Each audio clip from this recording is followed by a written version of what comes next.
संजय जी धन्यवाद। मीडिया के सभी बंधु भगिनियों को बहुत बहुत धन्यवाद। एक दुखद घटना पे आज मुझे प्रेस कॉन्फ्रेंस करना पड़ रहा है। भारतीय जनता पार्टी स्पष्ट रूप से मानती है कि जो दुखद घटनाएं होती है उसमें कभी भी राजनीतिक रोटी किसी को सेकना नहीं चाहिए, मगर आज हमें विवश होना पड़ा है ये प्रेस कॉन्फ्रेंस करने के लिए, क्योंकि कुछ मुहूर्त पहले हमने विपक्ष के राहुल गांधी जी के प्रेस कॉन्फ्रेंस को सुना और जो भ्रमजाल फैलाने की कोशिश राहुल गांधी कर रहे हैं, जो वो सदैव करते हैं, उस भ्रमजाल को तोड़ना हमारा कर्तव्य है, हमारा फर्ज है। मित्रों, लखीमपुर खीरी के विषय में 3 दिन से हम सब न्यूज के माध्यम से देख रहे हैं। लखीमपुर खीरी में जो कुछ भी हुआ है वो दुखद है। आई रिपीट, लखीमपुर खीरी में जो कुछ भी हुआ है वो दुखद है। हमने उसके पश्चात देखा है कि चाहे किसान संगठन हो चाहे प्रशासन, दोनों ने मिलकर बातचीत की, दोनों के बीच में समन्वय हुआ, दोनों ने बातचीत करके कुछ निष्कर्ष निकाले। किसान संगठन और प्रशासन के बीच बातचीत होने के बाद मुख्यतः जो निष्कर्ष था वह निष्कर्ष था एक निष्पक्ष जांच का, इंपार्शियल प्रोब हो, एक जांच हो, एक कमिटी गठित की जाए। और दोनों ही पक्षों ने मिलकर के प्रेस कॉन्फ्रेंस भी किया और देश को संबोधित किया और कहा कि हिंसा आगे नहीं बढ़नी चाहिए और जांच होगी। जांच के प्रोसेस को हम देख रहे हैं, टीवी के माध्यम से आरंभ होना है। और मुझे लगता है कि हम सब की, चाहे हम राजनीतिक दल के, चाहे हम किसी संस्था के सदस्य क्यों न हो, हमारा मुख्य कर्तव्य होता है कि जब एक निष्पक्ष जांच होना हो या निष्पक्ष जांच चल रही हो, उस समय हम गैर जिम्मेदाराना टिप्पणी, बयान या इस प्रकार के बयानबाजी ना करें जिससे पक्षपात होता हो, जिससे न्याय नहीं होता हो। आज दुख के साथ मुझे कहना पड़ रहा है कि राहुल गांधी जी ने पुनः वही किया जो राहुल गांधी हर बार करते हैं, गैर जिम्मेदाराना रवैया, irresponsibility. Irresponsibility has become the second name of Mr. Rahul Gandhi. गैर जिम्मेदाराना रवैया, अधैर्यपूर्ण रवैया, अशांति को भंग करना और भ्रम फैलाना, यही राहुल गांधी जी का मुख्य ध्येय और मुख्य उद्देश्य रह गया है। हिंसा ना फैले, शांति बनी रहे, यही भारतीय जनता पार्टी और मुझे लगता है जो लोग भी जिम्मेदार हैं, यही उनका कर्तव्य है। हम अपना कर्तव्य निर्वाहन कर रहे हैं। किसी भी कीमत पे हम प्रोवोक ना करें, हम लोगों को भड़काएं ना, हिंसा ना फैले और देश में, उत्तर प्रदेश में हर स्थान पे शांति बनी रहे। मगर किसी भी कीमत पे भड़काया जाए, हिंसा फैलाया जाए, भ्रमजाल बुना जाए, यह कोशिश कांग्रेस पार्टी और राहुल गांधी की रही है। आज हमने उनके प्रेस कॉन्फ्रेंस में सुना और देखा भी कि राहुल गांधी जी ने पोस्टमार्टम के ऊपर सवाल उठा दिए। आज मैं इस मंच से पूछना चाहता हूं, is mister Rahul Gandhi a medical expert? वो फॉरेंसिक मेडिकल एक्सपर्ट है क्या Rahul Gandhi? Did he conduct the postmortem? तो पोस्टमार्टम पे अगर किसी ने सवाल नहीं उठाए, किसी ने इस पर उंगली नहीं उठाई, तो who is mister Rahul Gandhi to question the expert bodies opinion? एक एक्सपर्ट बॉडी है जिन्होंने इसी विषय पे अध्ययन किया हुआ है, पढ़े लिखे लोग हैं, वो डॉक्टर हैं। उन्होंने अपने कंक्लूजन को दिया है एक साइंटिफिक प्रोसेस के बाद।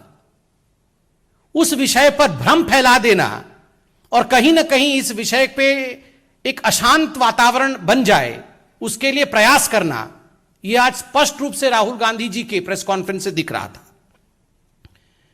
इसमें कोई दो मत नहीं है कि जहां तक राहुल गांधी और गांधी परिवार का सवाल है, इस परिवार का किसानों से, व्यापारियों से, हिंदुस्तान के अन्य वर्ग से कोई लेना देना नहीं है। गांधी परिवार का किसी से लेना देना है तो मैं तो कहूंगा कांग्रेस से भी लेना देना नहीं है। गांधी परिवार का केवल और केवल अपने परिवार से ही लेना देना है। अपनी परिवार की साख बची रहे, परिवार की नैया ना डूबे। अभी हमने देखा कांग्रेस की नैया की क्या परिस्थिति है, माफ करिएगा, कांग्रेस की नहीं, गांधी परिवार की नैया की क्या परिस्थिति है। खुद उनके लोग, उनके बड़े बड़े नेता कांग्रेस पार्टी के प्रथम परिवार के ऊपर आक्षेप लगा रहे हैं, राहुल गांधी जी के नेतृत्व के ऊपर कि उनके पार्टी में प्रेसिडेंट नहीं है, इन विषयों को लेकर आक्षेप लगा रहे हैं, पीसी कर रहे हैं। इस विषय को लेकर अपनी साख कैसे बचाया जाए, अपने परिवार की डूबती हुई नैया को कैसे तारा जाए, कहीं ना कहीं गांधी परिवार और राहुल गांधी को लगा कि यह एक अपॉर्चुनिटी है। लखीमपुर खीरी में जो हुआ उसको एक अपॉर्चुनिटी के रूप में देखना, उसको एक इस रूप में देखना कि उसके माध्यम से वो अपने परिवार के साख को बचा सके, trying to derive political mileage out of a tragic incident, tragic situation is what the Gandhi family is trying to do. ये जो प्रेस कॉन्फ्रेंस आज राहुल गांधी जी ने किया है, ये एक ट्रैजिक सिचुएशन से किस प्रकार से पॉलिटिकल माइलेज लेकर अपने परिवार के साख को बचाया जाए, उसकी कोशिश है। राहुल जी ने आज 4-5 बार अपने प्रेस कॉन्फ्रेंस में डेमोक्रेसी खत्म हो गई है हिंदुस्तान में और डिक्टेटरशिप है, इस विषय में बताया। राहुल जी, आपने तो प्रेस कॉन्फ्रेंस किया, हर बार आप प्रेस कॉन्फ्रेंस करते हैं। आज आपने प्रेस कॉन्फ्रेंस किया, किसी भारतीय जनता पार्टी के कार्यकर्ता ने टमाटर फेंके क्या? किसी ने टमाटर फेंका? या कोई आपके घर के सामने जाके धरना प्रदर्शन करता है? कोई नहीं करता है। किसने किस पे टमाटर फेंके? जब कपिल सिब्बल जी ने प्रेस कॉन्फ्रेंस किया तो कांग्रेस के कार्यकर्ता राहुल गांधी जी के भड़काने पर उनके घर में जाके उनका कार तोड़ते हैं, उनकी खिड़कियां तोड़ देते हैं, उन पे टमाटर फेंकते हैं। यह डेमोक्रेसी है? Is this democracy? Rahul Gandhi ji, देश में डेमोक्रेसी मौजूद है, तभी आप प्रेस कॉन्फ्रेंस करके नरेंद्र मोदी जी और भारतीय जनता पार्टी को अनर्गल सुनाते हैं, अनर्गल बातें करते हैं। आपका अधिकार है, करिए। आप गाली भी देते हैं प्रधानमंत्री को, इससे ज्यादा गाली किसी भी प्रधानमंत्री को पूरे विश्व में नहीं पड़ी है। आप वो काम करते हैं, फिर भी हमने कभी आपत्ति नहीं जताई। आप कोर्ट में जाकर कान पकड़कर क्षमा भी मांगते हैं झूठ बोलने के लिए, फिर भी हमने आपत्ति नहीं जताई। मगर कपिल सिब्बल जी ने एक प्रेस कॉन्फ्रेंस क्या कर दिया आपके विषय में और पूछ लिया कि कौन प्रेसिडेंट है पार्टी का, तो आप टमाटर फेंकते हैं। वो कहां की डेमोक्रेसी है? इस पर जवाब दीजिए। राहुल गांधी जी ने आज कहा भयंकर चोरी हो रही है देश में, भयंकर चोरी हो रही है, एमएसएमई से चोरी हो रही है, किसानों से चोरी हो रही है, बाकी सभी वर्गों से चोरी हो रही है, करप्शन हो रहा है। राहुल गांधी जी, एक अनसॉलिसिटेड एडवाइस है जो पूरा का पूरा परिवार, मां, बेटे, दामाद, जो सारे लोग चोरी के इल्जाम पर सुप्रीम कोर्ट से बेल पे बाहर हो, वो चोरी दिन में 5 बार नहीं करना चाहिए। पूरा का पूरा परिवार साहब बेल पे बाहर है, मां भी बेल पे बाहर, बेटा भी बेल पे बाहर, दामाद जी भी बेल पे बाहर, और दिन में 4 बार चोरी बोलते हैं। दिन में 4 बार पीसी करके चोरी करने से अच्छा है अपने गिरेबान में झांक करके सोचिए कि किस प्रकार से लूटने का काम इस परिवार ने देश का किया है। अब लूटने को मिल नहीं रहा है तो पीसी कर करके भ्रम फैला रहे हैं। लैंड एक्विजिशन भी 4 बार आज राहुल गांधी ने अपने प्रेस कॉन्फ्रेंस में बोला है कि लैंड एक्विजिशन। परसों से मैं टीवी चैनल ऑन कर रहा हूं तो मैं एक ही व्यक्ति को देख रहा हूं, रॉबर्ट वाड्रा।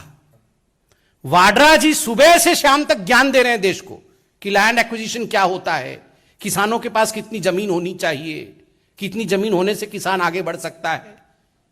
ये रॉबर्ट जी अब ज्ञान देंगे किसानी के ऊपर। ये रॉबर्ट वाड्रा, जिसके पास पूरे हिंदुस्तान के किसानों का सर्वाधिक लूट का जमीन है, अपनी बिल्डिंग खड़ी की हुई है इन जमीनों को लेकर, सुबह से शाम तक जिस टीवी चैनल पे ऑन करो उसमें रॉबर्ट वाड्रा जी बोल रहे हैं। ये कंपटीशन चल रहा है राहुल गांधी और रॉबर्ट वाड्रा में कि कांग्रेस किसका आधिपत्य के अंतर्गत आएगा, कौन कांग्रेस का अध्यक्ष बनेगा। 3 दिन बाद राहुल गांधी आए हैं, 3 दिन से रॉबर्ट वाड्रा निकले हुए थे और लैंड एक्विजिशन के बारे में आज राहुल गांधी बता रहे हैं। राहुल जी, पहले फोन करके आप रॉबर्ट जी से पूछिए लैंड एक्विजिशन क्या होता है, पूरा वो बताएंगे। राहुल जी, एक सवाल आज भारतीय जनता पार्टी आपसे पूछ रही है। ये जो चयनात्मक राजनीति आप करते हैं, सिलेक्टिव राजनीति आप करते हैं, हमने टीवी के माध्यम से देखा हनुमानगढ़, ये तो राजस्थान में, हनुमानगढ़ में धान की खरीदी के लिए जो किसान प्रशासन के सामने गए थे, उन किसानों के ऊपर बर्बरता पूर्वक लाठीचार्ज करके, उनके सर को फोड़ करके, उनको हताहत करके आज अस्पताल में वो किसान भर्ती है। एक भी फोन कॉल आपने गहलोत जी को किया है? एक भी फोन कॉल? ठीक है, आप अन्य राज्यों में जाना चाहते हैं, वो अलग विषय है। आप कह रहे हैं कि आप लखीमपुर खेरी जाना चाहते हैं। इस विषय में उत्तर प्रदेश की सरकार ने अभी आदरणीय सिद्धार्थनाथ सिंह जी ने प्रेस कॉन्फ्रेंस करके सारी तकनीकी डिटेल बताया है। मगर आप बताइए, आप हनुमानगढ़ में एक फोन करके जो वहां के किसान भर्ती है उनके विषय में चिंता किया क्या? सिस्टमिक अटैक ऑन फार्मर्स, आज बहुत बार राहुल गांधी जी ने किसानों को लेकर सिस्टमिक अटैक के विषय को बताया है कि सिस्टमिक अटैक ऑन फार्मर्स हो रहा है। Rahul ji, systemic attack on farmers क्या होता है? स्वामीनाथन जी, प्रोफेसर स्वामीनाथन, एमएस स्वामीनाथन, ये तो किसी पॉलिटिकल पार्टी के नहीं है। स्वामीनाथन कमेटी कब बनी थी? स्वामीनाथन कमेटी की रिकमेंडेशंस किस वर्ष में आई थी? 8 वर्षों तक स्वामीनाथन कमेटी के रिपोर्ट के ऊपर आलती पालती मार के कौन सी पार्टी बैठी हुई थी? यूपीए की सरकार 8 वर्षों तक आलती पालती मार करके स्वामीनाथन कमेटी के रिपोर्ट के ऊपर बैठी रही, उसे इंप्लीमेंट नहीं करवाया। चाहे वो एमएसपी का विषय हो, चाहे 201 अन्य जो रिफॉर्म्स है, एग्रीकल्चरल रिफॉर्म्स, उसका विषय हो, उस पर कुछ नहीं किया। And you talk of systemic attack on the farmers. अगर 70 वर्षों में जब आपकी सरकार प्रत्यक्ष या परोक्ष रूप से थी, कोएलिशन के रूप में या अधिकांश मेजॉरिटी के रूप में, अगर आपने किसानों के लिए सब कुछ कर दिया होता तो आज एक भी प्रोटेस्ट नहीं होता। यहां मेरे रिपोर्टर बंधु बैठे हैं और आपको तो मैं सलाम करूंगा। एक रिपोर्टर की भी मृत्यु हुई। कैसी परिस्थितियों में आप लोग जाते हैं, अपने जान को जोखिम में डाल करके आप लोकतंत्र को बचाने की कोशिश करते हैं। और वही राहुल गांधी रिपोर्टरों से आज कह रहे थे आप लोग अपना कर्तव्य नहीं करते हैं, आप लोग काम नहीं करते। ईवीएम काम नहीं कर रहा, इलेक्शन कमीशन काम नहीं कर रहा, सुप्रीम कोर्ट काम नहीं कर रहा, रिपोर्टर काम नहीं कर रहे हैं, देश की सरकार काम केवल राहुल गांधी कर रहे हैं। ये काम सारा राहुल गांधी कर रहे हैं और कोई काम नहीं कर रहा है। तो यह आप खुद बताइए, आप रिपोर्टर्स बैठे हैं, मैं आपसे पूछ रहा हूं, पहले आप लोग, आज से 7 वर्ष पहले किसानों के सबसे बड़े मुद्दे जिसको आप रिपोर्ट करते थे वो होता था यूरिया की कमी। यूरिया की कमी के लिए किसानों के ऊपर लाठी डंडे भांजना, उनके ऊपर अत्याचार करना, ये आम बात होती थी। मगर आज आप देखिए, कहीं भी यूरिया की कमी के कारण लाठीचार्ज होता है, कहीं भी यूरिया की कमी है। ये छोटा विषय नहीं है। 1.5 लाख करोड़ से अधिक रुपए किसान सम्मान निधि के माध्यम से छोटे मझौले किसान, राहुल गांधी जी के लिए 2000 रुपए छोटी बात होगी, वो तो कॉफी पी जाते होंगे। मगर आप पूछिए एक साधारण व्यक्ति से कि 2000 रुपए जब उसके अकाउंट में डायरेक्ट बेनिफिट ट्रांसफर के माध्यम से आता है तो उसके जीवन में परिवर्तन आता है, वो बीज खरीद सकता है। सिंचाई की क्या परिस्थिति है, फसल बीमा योजना की क्या परिस्थिति है, 1.5 गुना एमएसपी, ये सारे विषय किसने किया? ये सिस्टमिक अटैक ऑन जो फार्मर्स आप बता रहे हैं, सिस्टमिक अपलिफ्टमेंट ऑफ फार्मर्स हुआ है। एक सिस्टमिक तरीके से किसानों को आगे बढ़ाने का काम इस सरकार ने किया है। राहुल गांधी, मैं अंत में इतना ही कहना चाहूंगा कि आप ये जो वोटों की खेती करने का प्रयास कर रहे हैं, इससे आप बचिए। देश में सबसे महत्वपूर्ण विषय है शांति की स्थापना। हिंसा ना हो, शांति रहे, हम विकास के पथ पर अग्रसर हों। हर जिम्मेदार पार्टी का यह कर्तव्य है। भ्रम फैला करके लोगों को हिंसा की तरफ झोंकना और भड़काना यह उचित नहीं है। राहुल गांधी जी और कांग्रेस पार्टी, आपको ऐसा नहीं करना चाहिए। बहुत बहुत धन्यवाद बंधुगण। मैं अंत में इतना कहना चाहूंगा, आज इसमें हम कोई प्रश्न उत्तर नहीं ले रहे हैं, क्योंकि मोर और लेस ये एक स्टेटमेंट था, जो हमें कहना था हमने बहुत स्पष्ट रूप से रखा है। एक जिम्मेदार पार्टी और एक जिम्मेदार नागरिक के नाते हम नहीं चाहते हैं कि कोई भी बयान ऐसा हो जिससे कोई भी पक्ष भड़के और अशांत माहौल बने। देश में शांति रहनी चाहिए। बहुत बहुत धन्यवाद।